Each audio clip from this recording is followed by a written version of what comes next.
Right. So let me take you through possessing and unpossessing a vehicle, bus, anything else.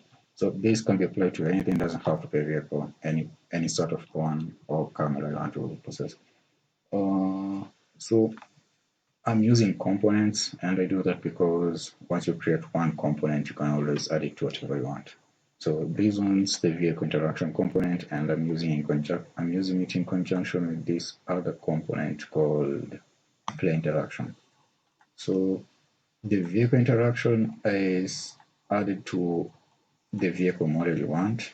So in my case, it's this basebone, just something I model in Blender quick for my for this tutorial. And then the play interaction will be added to your player character. So in my case, it's the third person. Let me close these. Go through. So first thing I had to do was to create the input. The new way for creating inputs is I go to whatever input folder you want and right click on your, not sure what this thing is called, just right click and get the context menu, and under input right here select the input action. So I already have mine and they call it IA interact.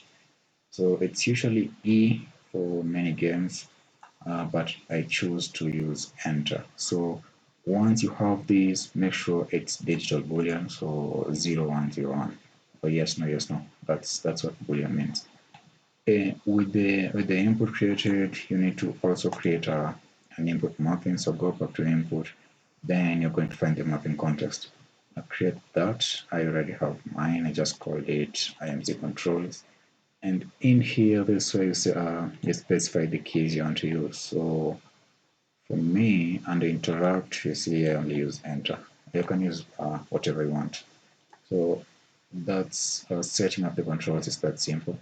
So next thing is to use the interact. So the first thing I want to do is to possess the vehicle. So under play interaction, I call the IA interact. Let's move right here. To do that, just right click on your viewport and search IA interact. You're going to have two values. The first one is the action, the next one is the value. So if you select the value, you're going to get a boolean. If what you had was something else like input axis, you're going to get the XY. But mine is boolean, so you're going to get this red node for the true or false. I'm not really using it. I just need to use the started node. There's all this other stuff which we'll just go through. Like for instance, you can see and look, I'm using all of them. So for now, just the press for action, press F for whatever you want. Just use started, and here I'm calling the find nearest vehicle.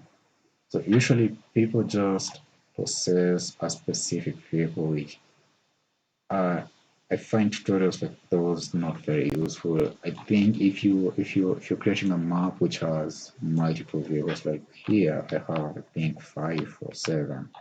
See the literal volume map. You want to possess something that's near you. You don't want to be teleported all the way to the vehicle or get a vehicle not available notification. So the way I find the nearest vehicle is, get all actors of the class of your vehicle. Mine is vehicle basebone, and that's where I'm inheriting all other vehicles from. So you can see it's basic, but for different vehicles um, I'm obviously going to have different what's this thing, this mesh, different models for the vehicle. So once I get the list of all available vehicles in the lobby under this class, if it's not empty, if the list is not empty, uh, I first check. Okay, so if the list is not empty, I'm going to find the nearest actor. So from this list, you're going to get your current location. So that's the location of your pawn. Uh, Initially, I was using character, but I found that using the player character only works if you actually are using a player character. If you're using customized pawns that don't require from the player character, just use the pawn and then get get your current location, then use that as the origin for this find nearest actor. And so with this array, it's going to pull the item in array that's closest to you. And so what I do is I divide by 100, so that's converting the units to meters, and I check if the distance is less than 100 meters, so I can walk over, or at least the character can walk over to the item that's found. If it is in fact found, I cast whatever object. If you pull it directly from here, you don't need to cast, but because this one's finding the nearest object reference, you need to cast back to the vehicle class, and then I set it as the nearest vehicle. I'm going to use this variable somewhere else on the actual process. So once that's done, I check in the vehicle itself if this component, not the vehicle interaction, if the component exists. So get component by class, and I specify the vehicle interaction class. So if it exists, just move over to call this function possess set vehicle properties. If not, pull from your what's this, the vehicle received. Pull from there, you can add. So this I'm using this variable set here. So the nearest vehicle, add the component. If it doesn't already exist, just add the component, and then call the same function that you called up here. So okay, you don't want to possess a vehicle that already has a driver. Otherwise, if you have to, maybe just pass the driver and play maybe an animation to show that install the vehicle through the driver outside. Right now, I'm avoiding all vehicles that have drivers just to skip the animation part. So with that done, let me go to this function. Wait, first of all, let's go back to the false. If there are no vehicles around, obviously just spawn a new vehicle with the default. So that's usually spawn actor at location. I think you've used this before. The actor class is your vehicle class, and then these details are dependent on what you want to do. Collision handling, most people usually use the try to spawn. If it's still colliding, don't. But I'm just leaving it as default because this just to show the possession, not the spawns. If where was I? So that's if the list is not empty. If it is, wait, that's if the list is empty. If it's not empty, oh yeah, right. We've already gone through this. Check the component. If the component does not exist, add the component. So that's this. It comes with all these functions. Before we go back to that to the component, right here, this whole process of spawning, I don't think you need all this. The reason why I have this is because I have a save load component which shows me the vehicles that my current character owns. Let's say I bought a bunch of vehicles. If I do, I'm going to spawn my active vehicle. If not, I'm going to spawn a list of any available vehicles. So usually that's default. So right now I don't think I'm spawning any. I'm telling the actor there's no active vehicle around. So this is just extra steps that you're not going to need. With that done, let's go back to the actual spawning. So up to here, we've checked if the vehicle is around. If not, we spawn a new one. Then with the actual possession. I'm passing these variables. You don't really need all these. So it's a character checking if my current player is a character, because that's what I'm using. So if you don't need that, don't pass it here. Has driver, from the name of the variable, you can tell it's checking if the vehicle has a driver. And it passes the driver reference, which is me, the current player. And it also passes the active vehicle. Let me rename this. No, it's actually nearest vehicle. Okay, so with the driver, which is you, the character, the player character, and the nearest vehicle, the first thing I'm checking is if I am in fact a character. You don't need to do that if you're using some different kind of pawn. And also checking if the vehicle has a driver. So if it doesn't have a driver, that's when we possess. If it does, you could, call whatever function you have to throw the driver out of the vehicle and steal it. But I'm not doing that now. But after you've played those animations here, you're just going to reconnect it right here in Posses. So this is a different function. We'll get back to it. But after you possess, you're going to again set these variables which are needed in the vehicle interaction. So that's the driver, and making sure you mark your possessed vehicle as has driver, so no one else gets into it. So let's go to the possess function, and what I'm doing is I'm getting the owner of this component player interaction. So by default, in my case, it's the third person character. You don't need that if you're calling these functions inside the third person character. So I'm checking if the owner is a character. If it is, then we're checking for the nearest vehicle and finding out if it's valid. You don't want to possess something that's not valid. You'll end up losing your character and getting stuck without controls. If it is valid, you possess it. So you're just going to, because this is a reference to the vehicle, it's going to give you this instigator node. But if you just pull it directly from the class, let me see where I have the class, like here. If I just pull it directly from that class, I shouldn't get an instigator. Target pawn, yeah, right here. So if you connect it to the pawn right there, you see there's no instigator. So with that done, make sure to connect your current controller. That's super important. And then what I'm doing here is setting scale to 0 to hide my current actor. I didn't want to destroy the actor. So when I say actor, I mean my current player character.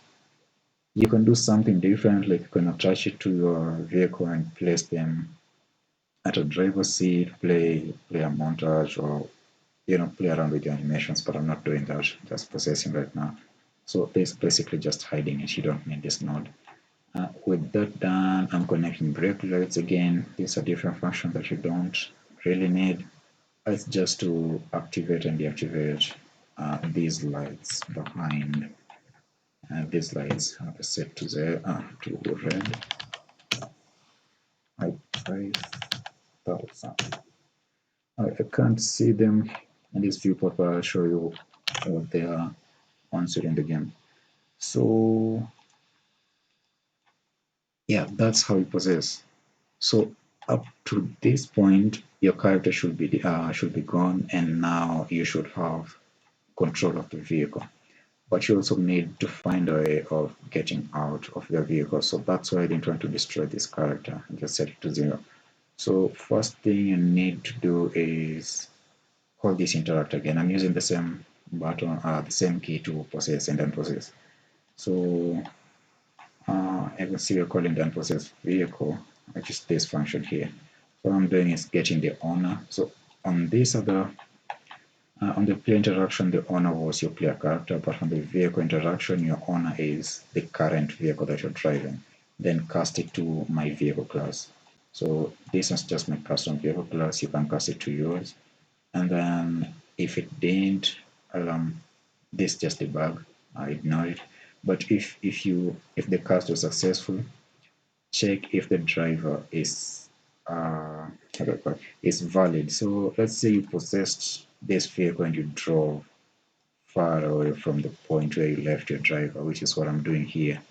The game will automatically destroy your driver based on a setting here, which is usually loading range. I think it's loading range or some range radius that you set. So anything beyond that is not needed. It'll be automatically destroyed and recreated if the game needs it. If you're attaching a character to your vehicle, you don't need to check this, but it's usually good to check if what you're referencing is valid. So if it is valid, I'm going to detach it from actor. Actually, just noticing that I don't need this because I didn't actually attach. Yeah, I didn't attach it. So when you attach it, you carry your driver with you. If you did, just detach it and then possess that character. So in my case, it's the driver. Once you do that, you're going to set the location. I am setting the location to, I have this arrow here. You can use a scene component on an arrow to give you a reference of where you want to place your driver once they exit the vehicle, usually right next to your driver's door. So we drive, our vehicles are right-hand drive, so that's why my driver exit is on the right. But you can always have it on this side. You can have multiple points. So let's say if you let's say the vehicle is parked right next to a wall or you can't open the door, you could use line trace to check for objects near this area, calculate the distance, then if it's too close to the wall, just spawn them on the other side. That's up to you. That's just extra game logic. That has nothing to do with possessing. So once you possess your player character, set the location to where you want it. And I'm setting the scale back to 1 because I had set it to 0. So I set it to 1, and then with that done, I'm spawning. Or am I spawning? Oh, sorry. I don't need this. This is just a debug item. So once that's done, I want to set the vehicle to, and I want to free the vehicle. So I set the driver to null or false. So that way anyone else in the game who wants to possess the vehicle will. Or yet they will without applying whatever animations you have to pull the existing driver from the vehicle. So with that done, I'm also setting the driver to empty. See, nothing's connected here. So that vehicle is freed and it can be repossessed by whoever wants it. So let's test that. The majority of my vehicles right now are NPCs, so they're driving. And to handle that, let me do this. This I have a different vehicle that I was testing. So to handle the NPC, I'm not sure if you need that, but I have,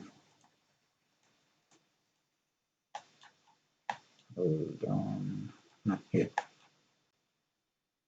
So I already have these things here, but for the NPC, because it's coming from the vehicle itself, I'm just going to pull this here, and actually I do that when I'm possessing it. So that's going to be this guy here, cast it to the vehicle base. There's one. Let me see if I can just do it. Set NPC. Oh, I can't. Okay, so I don't need to cast it. I think it's already casted. And I'm going to connect this here so that the NPC AI driver does not drive me away or take the controls from me. Okay, with that done, let's go here and play.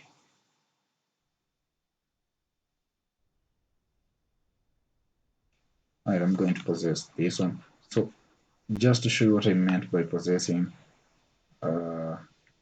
when you're far away from the vehicle, naturally not far away, at least 100 meters, because that's the value I'm using right now. If you press enter, the character will just run towards the vehicle. So unfortunately, the character is slow because my save game has some weird stuff. So for that, I have a debug shift to increase the speed and run after the vehicle till we catch up. And there we go, we just possessed it. So we've seen I skipped all the animations I needed to possess the vehicle, open the door and all that stuff. We can do that later. And right now, possess and unpossess is all I need. So I'm afraid this guy here. And when I unpossess, I'll spawn right next to the vehicle. This happened because my spawn driver, on exit is positioned wrongly. So I'm going to have to move it a little bit above the ground. And if you jump or move, you should be able to reset it. Looks like that's not true.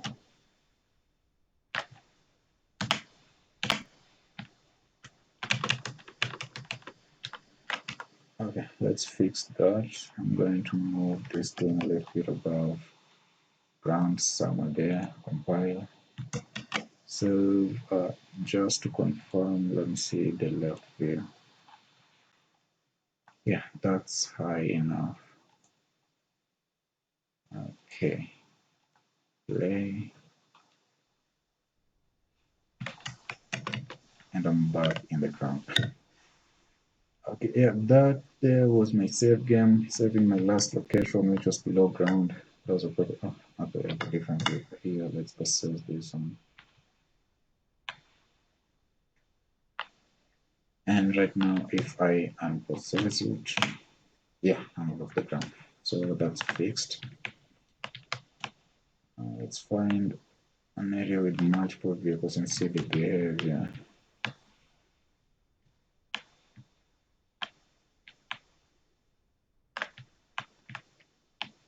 That's one. So we have two vehicles here. That one's driving away. This one is stopped. Let me see which one's closest. Okay. Yeah, so it immediately picks the nearest vehicle to you and runs toward it. Once you're next to the vehicle, it will automatically possess it. I'm not sure if you can see the red lights, but that's what the brake lights were supposed to do. It's bugging out right now. It's supposed to stick. Yeah, it looks like it's doing the reverse. Anyway, that's how you possess and unpossess. So like, subscribe for more videos. Ask your friend to be a game developer.